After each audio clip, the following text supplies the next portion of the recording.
ప్రార్థన చేసుకుంటాం. పరిశుద్ధుడా విమోచకుడానికి పరిశుద్ధురాము బట్టి వందనాలు చెల్లించుకుంటున్నాను తండ్రి. మరి మాకు రాత్రంతా మంచి నిద్రనిచ్చే తిరిగి ఉదయకాలంలో ప్రభావం పాద సన్నిధికి వచ్చేటప్పుడు వెలుపొచ్చినందుకు వందనాలు. ఆయన ఎండ తీవ్రత నుండి కూడా మమ్మల్ని ప్రజలని కాపాడి నడిపిస్తున్నందుకు వందనాలు. దయగలనైనా నీ వాక్యమైన వెలుగులో నడుచుటకు నీ కృప దయచేసినందుకు వందనాలు. మెల్లని స్వరం నా కోసం వినిపించాలి. నువ్వు ఏ విధంగా మాట్లాడిన ఉద్దేశం నిశ్చితమైనది మాతో మాట్లాడాలి. యేసునామములో స్తుతించి ప్రార్థించి వేడుకుంటున్నాను తండ్రి.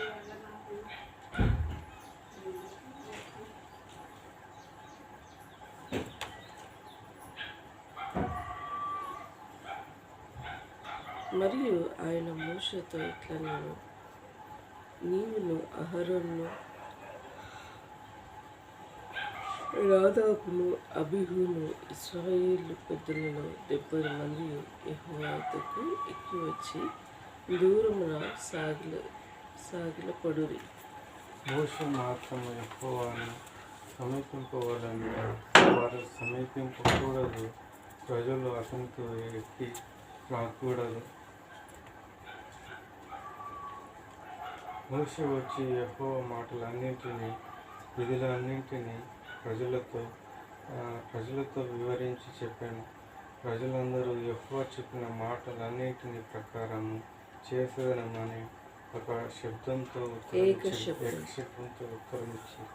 మరియు మోషే యెహోవా మాటలన్నింటినీ వ్రాసి ఉదయమందు లేచి ఆ కొండ దిగునను బలిపీఠమును ఇశ్రాయేలు 12 గోత్రముల చొప్పున 12 స్తంభములను కట్టి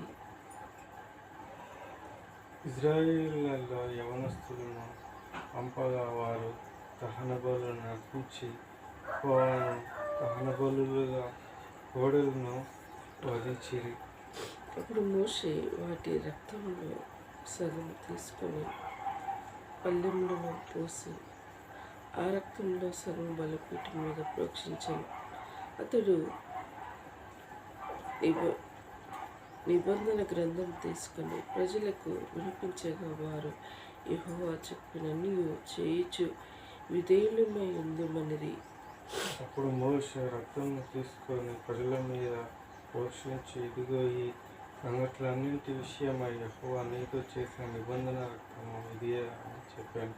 తర్వాత మోషే అహరోను, నాదాబు, అబీహులు ఇశ్రాయేలు పెద్దలలోని 70 మంది ఎక్కిపోయి ఇశ్రాయేలు దేవుని చూసి ఆయన పాదముల క్రింద నిగనిగలాడు నీలమయమైన వస్తువులన్నీ ఆకాశ మండలపు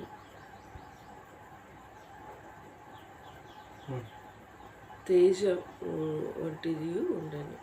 ఆయన ఇశ్రాయేలులోను ప్రధానులను ఏ హామీ చేయలేదు, వారు దేన్ని చూసి అన్నపానమును పుచ్చుకున్నది. అప్పుడు యెహోవా మోషేతో ఇట్లా నీవు కొండ ఎక్కి నా ఎదుకు వచ్చి అచ్చట నువ్వు వారి బోధించినట్లు నేను వారికి ఆజ్ఞలను ధర్మశాస్త్రములు రాతి పలకలను నీకు ఇచ్చేదనగా. 13 మోషే అతని పరిచారకుడైన యెహోషువ లేచిరి. మోషే దేవుని కొండ మీదకి ఎక్కిరి. అతడు పెద్దలను చూసి, మేము నీ వద్దకు వచ్చే వరకు ఇక్కడనే ఉండుడి. ఇదిగో అహరోను అరావును మీతో ఉన్నారు. ఎవరికైనాను వ్యాజ్యము ఉన్న ఎడల వారి వద్దకు వెళుచున్నానని వారితో చెప్పిన. మోషే కొండ మీదకి ఎక్కినప్పుడు ఆ మేఘం కొండను క్రమను యెహోవా మహిమ సీనాయి కొండ మీద నిలిచెను. మేఘము 6 దినములు దాన్ని కమ్ముకొనెను. 7వ దినమున ఆయన ఆ మేఘములో నుండి మోషేను పిలిపించినప్పుడు యెహోవా మహిమ ఆ కొండ శిఖరం మీద దహించి అగ్ని వలె ఇశ్రాయేలు కానానులో కనబడెను. అప్పుడు మోషే ఆ మేఘములలో ప్రవేశించి కొండ మీదకి ఎక్కాను. మోషే ఆ కొండ మీద రేయింబవళ్ళు 40 దినములు ఉండను. రేహింబవళ్ళు 40 దినములు 40 దినాలు అంటే మామూలు వర్షం, నెల 15 రోజులు. సో ఈ అధ్యాయంలో చూసుకుంటే వస్తుంటే మోషే ప్రజలను ఏ విధంగా నడిపించుకుంటూ వచ్చాడు. మరి అహరోను, నాదాబు, అబీహూదు, ఇజ్రాయేలు పెద్దలలో 70 మంది యెహోవా ఎదురుకి వచ్చి దూరముగా సాగిలపడరు. మోషే మాత్రం యెహోవాను సమీపించను, వారు సమీపింపకూడదు, ప్రజల దగ్గర ఎక్కి రాకూడదు. మోషే వచ్చి యెహోవా మాటలన్నిటిని వీళ్ళన్నిటిని ప్రజలతో వివరించి చెప్పారు. ప్రజలందరూ యెహోవా చెప్పిన మాటలన్నీ ప్రకారం చేసేదామని ఏక శబ్దంతో ఉత్తరించారు. దేవుని కాడ విచారించడానికి చెప్పడానికి సినాయి అనే కొండపైకి మోషే వెళ్ళేవాడు. వెళ్ళి మరి ప్రతి విషయం దేవుని కాడ వెళ్ళి విచారణ చేసి దేవుని కాడ మాట్లాడి దేవుడు చెప్పిన మాటలు తిరిగి వచ్చి ప్రజలకి చెప్పేవాడు. సినాయి అనే కొండపై దేవుని దర్శించడానికి మోషే వెళ్ళాడు. అలా ఎన్ని దినాలు వెళ్ళాడంటే 40 దినాలు. 40 దినాలు అంటే నెల 15 దినాలు అలా వెళ్ళాడు. మరి యాజకుడు అనే అర్థం. ఆ రోజులలో మరి నేరుగా వెళ్ళటానికి యాజకుడికే ఉండేది దేవుని సన్నిధానం. ఇప్పుడు ఆయన పరలోకపు తండ్రిగా యేసుక్రీస్తు మన కోసం మరి ఈ లోకానికి జన్మించాడు కాబట్టి మనం నేరుగా ఆయన ప్రార్థన చేసుకోవడానికి మనం నేరుగా ఆయన సన్నిధానానికి మనం వచ్చాం. ఆ రోజులలో పాత నిబంధన కాలంలో యాజకుడి యెహోవా సన్నిధికి వెళ్ళి యాజకుడి విన్నపించేవాడు. ప్రజల గురించి దేవుని సన్నిధానంలో విన్నపించుకున్నాడు. తిరిగి దేవుడు ఏం చెప్పే విషయాలు మరి తిరిగి మోషే మరి ప్రజలకు ఆ విషయాలు చెప్పేవాడు. ఇప్పుడు నేరుగా కొత్త నిబంధన కాలానికి మనం వచ్చాం. ఈ లోకానికి దేవుడు వచ్చాడు, మరణించాడు, తిరిగి లేచాడు, పరలోకానికి ఆహారమై వెళ్ళిపోయాడు. తిరిగి రానై ఉన్న దేవుడు ఆయన కాడికి వెళ్ళటానికి నేరుగా ఆయన మనకిచ్చాడు ఆధిక్యత. ప్రార్థనని ఆధిక్యత ఇచ్చాడు. అందుకోసం ప్రార్థన చేసిన జీవితాలు మారిపోతూ ఉంటాయి. బైబిల్ చదివిన జీవితాలు మారిపోతూ ఉంటాయి. ఎందుకంటే బైబిల్ చదివిన వ్యక్తి తన జీవితం మారిపోతూ ఉంటుంది. తన జీవితమే మారిపోతుంది. పరిశుద్ధ గ్రంథం ఇది దేవుని గ్రంథం అని తెలుసుకొని చదివిన వ్యక్తికి వారి జీవితాలు మారిపోతాయి. ఇది పుస్తకంగా అనుకుంటే ఎప్పటికీ వారి జీవితాలు పరిశుద్ధ గ్రంథం అనేది పేరు పెట్టబడింది. హోలీ బైబిల్. ఇలా ఒక రీతిగా మనుషులు దీన్ని చదవని వారు, దీన్ని ఇష్టపడని వారు, నీచంగా మాట్లాడేవారు సమాజంలో ఎంతోమంది ఉన్నారు. ఇది పరిశుద్ధ గ్రంథం పాపిని పవిత్రపరిచే జీవితం. మరి ఆనాడు భక్తులు మరి గొప్ప గొప్ప దైవజనులు నీ స్వరం వినిపించే ప్రభా. అది యోహాను రాసిన సువార్త 1:1 చెప్పబడినది. అది ఎందు వాక్యమును, వాక్యం దేవుని ఎదురు, దేవుడే వాక్యమైన రీతిగా ప్రభా ఈ వాక్యంతో నువ్వు మాతో మాట్లాడినప్పుడు దేవుడు వాక్యాన్ని మాట్లాడే దేవుడు. మరి ఏ వ్యక్తి కూడా ఒకనే దేవుని నమ్ముకోలేడు. తన హృదయంలో దేవుని కార్యం చూసినప్పుడే దేవుని నమ్ముకోలేడు. ఇప్పుడు నేను దేవుని ఎరిగి ఉన్నాను కాబట్టి మానక ఉదయం మరి నేను ఏ సమస్య వచ్చినా దేవుని కాడ విన్నపించుకుంటూ నా జీవితాన్ని కొనసాగిస్తూ నేను నిజ దేవుని తెలుసుకోకుంటే ఆచారం అలవాటు పద్ధతులనే పాటించేదాన్ని. ఆచారం అలవాట్ల బయట చర్చికి వెళ్ళాలి, ప్రార్థన చేసుకోవాలి, బైబిల్ చదువుకోవాలి.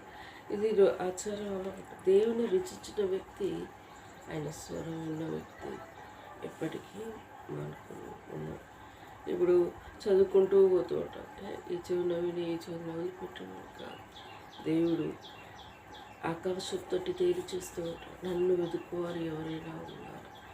దేవుని వెతకాలి. ఇంకనే కాదు మరి ఏదైనా ఇప్పుడు నా జీవితంలో ఒక సమస్య వచ్చింది కాబట్టి నేను పుట్టుక క్రైస్తవురాలని, నేను ఈరోజు నేను చర్చికి వెళ్ళాలా వెళ్ళకూడదా, నాతో మాట్లాడు అని దేవుడి గారు నేను విన్నపించినప్పుడు దేవుడు నాతో మాట్లాడాడు. ఆయన స్వరం విన్నాను. 10 మంది కుమారుల కంటే నేను మిక్కిలి విశేషమైన వాడు కానా అని ఆయన స్వరం నేను విన్నాను. కాబట్టి నాటి నుండి నేటి వరకు బైబిల్ చదవడం కానీ ప్రార్థన చేసుకోవడం కానీ ఎప్పుడు నేను మర్చిపోలేదు. నా జీవితంలో, నా కుటుంబంలో ఎన్నో సమస్యలు, చెప్పుకోలేని బాధలు, ఇబ్బందులు, మరణకరమైన అపాయాలు సంభవించాయి. కానీ ప్రతి పరిస్థితిలో దేవుడు నాకు చాలిన దేవుడు అయినాడు. ఏ పరిస్థితుల్లో నన్ను విడిచిపెట్టలేదు.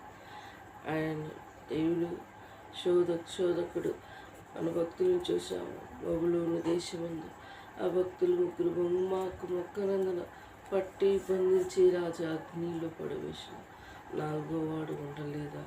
అదేవిధంగా యోగుకు వచ్చిన సమస్యలు, యోగుకి ఒక్క దినాన్ని తన కుటుంబం అంతా నాశనం అయిపోయింది. ఆయనను అన్నీ ఇచ్చిన తండ్రి అన్నీ తీసుకొని పోయిన అని యోగు పలకలేదా? ఇంకా భక్తులు ఎంతోమంది ఎన్నో సమస్యలు, ఎన్నో శోధనలు వచ్చినను ఏ వ్యక్తిని దేవుడు శోధన నుండి మరి తప్పించి తిరిగి మొదట ఉన్న ఆశీర్వాదం కట్టి తిరిగి రెట్టింపులుగా ఆశీర్వదించాడు. మన జీవితాలు కూడా ఆశీర్వదించడానికి పిలిచాడు. కానీ మరి అలానే అక్కడనే ఉండాలని దేవుడు పిలిచలేదు. ఆయన నమ్మదగిన వాడు. లోకములో ఉన్నవానికంటే గొప్ప దేవుడు, గొప్ప కార్యం చేసేవాడు. మరి ఈనాడు యూట్యూబ్ ద్వారా వింటున్న నీవు ఆయన స్వరం నీకోసమే వినబడుతుంది. నువ్వు ఏ స్థితిలో ఉన్నావు, ఎరిగి ఉన్నావు కదా, ఆయన కోసం నీ విన్నపంలో విన్నపించుకో. దేవుడు స్థితిగతులను ఎరిగి ఉన్న దేవుడు, నీ జీవితాన్ని మార్చివేసే దేవుడు. దేవుడి మాటలు దీవించి ఆశ్రయించుకోవాలి. ప్రార్థించుకుందాం. మమ్మల్ని మిక్కిలిగా ప్రేమిస్తున్న మా యేసయ్య నీకు వందనాలు చెల్లిస్తున్నాను. నేను అన్నిటికంటే ముఖ్యంగా నాయన మాకు ఎండలు బాగా కొడుతున్నాయి తండ్రి. భయంకరమైన ఎండలు తండ్రి. అగ్ని గురుస్తుంది, నిప్పు గురుస్తుంది అని విన్నాం. కానీ నిజంగా దేవా ఆకాశం నుండి అగ్ని గుర్చేయంత ఎండ తీవ్రత కొడుతున్న దేవా జ్ఞాపకం చేసుకో. ధైర్యపాలించండి. ఎండ తీవ్రత నుండి ప్రజలను కాపాడండి, మమ్మల్ని కాపాడండి యేసయ్య. ఈ వాతావరణాన్ని చల్లపరచడానికి ఒక మంచి వర్షాన్ని అనుగ్రహించండి యేసయ్య. ఇదైనా పాలించండి ప్రభు, కృప దయచేయండి నాయన. సహాయపడమని ప్రార్థిస్తున్నాను. దైవనైనా ఒక ప్రార్థించుకుంటున్నాను. ఆయా ప్రపంచంలో జరుగుతున్న ప్రతి పరిస్థితులు ఎరిగిన దేవుడు ప్రభు. ఆయా ప్రాంతాలలో అగ్ని మరి అగ్ని రగులుకుని నేను ఎన్నో విధాల నష్టం జరుగుతుంది.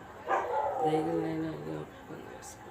ఆ ప్రాంతాన్ని, ఆ ప్రజలను కాపాడమని ప్రార్థిస్తున్నాను. జిల్లాల కోసం ప్రార్థిస్తున్నాను. జ్ఞాపకం చేసుకో. ధైర్యాలైనా ప్రవర్తించుకుంటున్నాను. అన్ని విషయాల తోడుగా సులువుగా చిక్కుపెట్టే శోధన నుండి కాపాడు. ప్రభుత్వాలను, నల్గొండ జిల్లా అధికారులను జ్ఞాపకం చేసుకో. ప్రజలకి మంచి సేవ చేసే బిడ్డలుగా సిద్ధపరచండి. నేను రేవంత్ రెడ్డి గారిని జ్ఞాపకం చేసుకో. ప్రజలకి కావాల్సింది చేసినప్పుడు హృదయాలలో చిరస్థాయిగా నిలిచిపోతారు ప్రభా. అధికారం వచ్చిందని అహంకారంతో ఇష్టం వచ్చినట్టు చేస్తే ఆ ప్రజలే దించేస్తారు ప్రభా. నేను అది గుర్తెరగలేని నాయకులు ప్రభా జ్ఞాపకం చేసుకో. అయా నల్గొండ జిల్లా ప్రాంతాన్ని జ్ఞాపకం చేసుకో. ఇంతవరకు చేస్తూ వస్తున్న మేలులో టేస్తూ తెస్తున్నాం. అయినా మాకు మంచి చక్కటి సకాలంలో వర్షాలను అనుగ్రహించండి తండ్రి. నీకు వందనాలు. దగ్గరనైనా ప్రార్థిస్తున్నాను. నా కుటుంబాన్ని జ్ఞాపకం దీవించండి, ఆశ్రయించండి. నేను మన నాన్న వృద్ధాప్యంలో రిటైర్మెంట్ స్టేజ్కి వచ్చారు ప్రభా. నా ఇద్దరు లైఫ్ సెటిల్ కాలేదు, దిగులుతో ఉన్నారు. ఆయన అక్కంటే ముఖ్యంగా మా కోసం ఎక్కువగా చింతించే దేవుడు. నీ తలుపులతో మమ్మల్ని వర్ధిల్ల చేయండి. ప్రభా జ్ఞాపకం చేసుకొని గ్రూప్ వన్కి సిద్ధపడుతున్నాను ఆయన కొన్ని బుక్స్ కావాలి ఆ విషయంలో సహాయపడండి. నీ మోటివేషన్తో ముందుకెళ్ళటకు సహాయపడండి. ఆఫీసర్ నమ్మడైన తిరిగి గవర్నమెంట్కి సేవ చేసే ఉద్దేశం అంటే నన్ను ఎన్నిక చేయండి ప్రభా. నీ చిత్తంలో నన్ను నిలబెట్టాలని నీ ఉద్దేశం ఏంటి నన్ను ఎన్నిక చేయండి ప్రభా. ఎందుకంటే ఏదేమైనప్పటికీ నీ చిత్తం లేనిది ఇది జరగదు ప్రభా. జ్ఞాపకం చేసుకొని సహాయపడండి. నీ కృప దయచేయండి. నా మ్యారేజ్ విషయంలో కూడా మాకు సరైనకి వచ్చాను. ఎవరి చేత నా జీవితం సెటిల్ కావాలనే ఉద్దేశం నీ చిత్తం ఏంటిదో నాకు స్పష్టంగా తెలియపరచండి ప్రభావం. ఆయన అన్ని విషయాలు తోడుగా ఉన్నాయి. అంధకార శక్తులు సంపూర్ణ విడుదల దయచేయండి. ఏమన్నా ఆయన నరుడు ఒంటరిగా ఉండటం మంచిది కాదు. సాటి అయిన సహకారం నిన్నే ఏర్పాటు చేశావు కదా ప్రభావం. నా జీవితం సెటిల్ అవటకు వాక్యం సరైనకి వచ్చాను. నేను లోనికి అప్రోచ్ అవటకు నన్ను దీవించండి. నేను అప్లై చేయటకు కృప దయచేయండి. వాక్యం సరళపరచండి. సైటు ఓపెన్ అవటకు బ్యాంకు సహాయపడి ప్రార్థిస్తున్నాను. గత నా 3-4 నెలల నుంచి నేను ప్రయత్నం చేస్తున్నాను. నా దేవుడిగా సహాయపడి ప్రార్థిస్తున్నాను. అయా నమ్మదైన దేవుడు నమ్మకత్వాన్ని రుజుపరచు. కోల్పోయిన సమస్తాన్ని తిరిగి పొందుటకు కృప దయచేయండి. ప్రేమతో పంపిన ప్యాకేజ్ నీ చిత్తంలో ఉంటే మార్గం సరళపరచండి. లోనో సక్సెస్ అవటకు దీవించండి. తనతో చిత్తపడాలని ఉద్దేశం ఏంటి మార్గం సరళపరచండి. దయగలైనా సహాయపడండి. సంతోషం పరిపూర్ణ చేయండి. దిక్కుతోచలేని స్థితిలో ఉన్నప్పుడు నువ్వే దిక్కైనప్పుడు మాకు సహాయపడని ప్రార్థిస్తున్నాను. గొప్పగా సాక్ష్యం చెప్పుకునే కృపను కూడా గృహంలో స్థితి కలిగి ఉంటే కూడా మార్గం సరళపరచండి. అక్కడిలో తీర్చేవాటకు కృప దయచేయండి. రోడ్డు మీద మేము ఇల్లు కట్టుకునే కృపను కూడా దయచేయండి. మాకున్న సమస్యలు ఫైనాన్షియల్ ప్రాబ్లం తీర్చేవాటకు కృప దయచేయండి. ఆయన మాతలతో మాట్లాడండి. బుద్ధిహీనులుగా ప్రవర్తించకుండా వారి కుటుంబాలు సరితీసుకునే జ్ఞానం దయచేయండి. ముఖ్యంగా వారి కుటుంబంలో ఒక్కొక్క సమస్యలో ఉన్నారు ప్రభా. వారి జీవితాలు మారినప్పుడు వారు చేసే ప్రార్థన కూడా ఫలించదని గ్రహించే కృపను దయచేయండి. అయినా జ్ఞాపకం చేసుకోండి. తమని భవిష్యత్తు విషయంలో కూడా వారుగా సరళపరచండి. బుక్స్ మరి పొందుటకు రైల్వే జాబ్కి ఎన్నిక చేయండి. బిడ్డ లైఫ్ సెటిల్ అవటకు ఇచ్చిన వాగ్దానం నెరవేర్చండి. యెహోవా భక్తులుగా వారు నీ చిత్తంలో ఉన్నవారిని ఈ గృహానికి నడిపించమని ప్రార్థిస్తున్నాను. సంతోషం పరిపూర్ణం చేయండి దేవా. సహాయపడని ప్రార్థిస్తున్నాను. ఆయన చిన్న కుటుంబాలు వారెక్కరు ఫైనాన్షియల్ ప్రాబ్లం తెచ్చాను. మారుమనసు రక్షణ దయచేయండి. పిల్లల భవిష్యత్తును రెండు తీవ్రత నుండి బిడ్డల్ని కాపాడండి. యెహోవానికి నేను కూడా తన పనుల్ని నిలబెట్టండి. త్రుటి లేకుండా కాపాడు. పాప ఊబిలో చిక్కుకుండా లోకం స్నేహం దేవుడితో వైరం మీరు ఎరగరా అన్న ప్రభా. బిడ్డ విషయంలో బిడ్డకు సరైన గైడెన్స్ బుద్ధి జ్ఞానం దయచేయండి. బిడ్డల భవిష్యత్తు త్రుటి లేకుండా కాపాడండి. జాబ్లో బిడ్డలు సెటిల్ అవటకు బిడ్డలకి మంచి కృపను దయచేయండి. జ్ఞానం కలిగి జీవించే కుమార్తెలుగా సిద్ధపరచండి దేవా. సహాయపడండి. బిడ్డలకి ఆయన 2 లిస్ట్ ఇల్లు కావాలని కోరుకుంటున్నాం ప్రభా. అది అనుగ్రహించబడటకు వాక్యం సరళపరచండి. ఆయన తులై గ్రామాన్ని జ్ఞాపకం తీసుకోండి. సర్పంచులని ఉన్నవారు వారి స్వార్థం వారి విషయంలో జీవిస్తున్నారు తండ్రి. జ్ఞాపకం చేసుకోండి. ఇంతవరకు చేసిన మేలుని బట్టి స్థుతిస్తూ మమ్మల్ని అన్ని కృపలో బతుపరుచుకున్నావు కదా. భయంకరమైన పాపుల మధ్య నువ్వు కూడా జీవించుకుంటూ వచ్చావు. మేము కూడా జీవిస్తూ వస్తున్నాం తండ్రి. నీ కదా బయటికి మంచిగానే ఉంటారు కానీ లోపల కుళ్ళు కుతంత్రాలు కుట్రలతో ఉన్న బ్రతుకులు ప్రభు జ్ఞాపకం చేసుకోండి. తగిలినైనా నీ కృప దయచేసి ఇస్తున్నందుకు ఆ రక్షణ అలకజులకి కన్నదమ్ములకి రక్షణ ఆనందం పరిపూర్ణం చేయి. కాపాడండి. తోడుగా ఉండండి.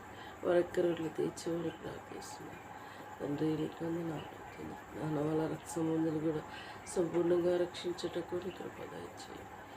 ఆయనకు నా ఫ్రెండ్స్ నాకంటూ పరిచయమైన వారందరినీ ఈ కృపలో భద్రపరచు రక్షించి కాపాడమని కోరుకుంటున్నాను. వందనాలు చెల్లించుకోండి. నాకు కొలి సంఘం విశ్వాసం గత దినాల నుంచి నేను వందనానికి వెళ్ళలేని స్థితి ఏర్పడింది. నీ ఇంటి వెళ్ళేటకు మార్గం సరళపరచాలి, సమకూర్చాలి. అన్ని విషయాలతోడుగా అంధకార శక్తులు సంపూర్ణ విడుదల దయచి ఇంతవరకు చేసిన మేలును బట్టి స్థుతిస్తాను. నిన్నే కునియాతో పూజిస్తూ ఆరాధించు, తగ్గించుకుంటూ నేను ఆమెచించు. ఏసు దివ్యమైన నామములో అతి వినయంగా వేడుకుంటున్నాను తండ్రి. ఏసు రక్తమే జయం, సిల్వ రక్తమే జయం. ఏసు నామములో సంపూర్ణ విజయం కలుగునుగాక. అపవాది క్రియలు అనంతం నాశనమగునుగాక.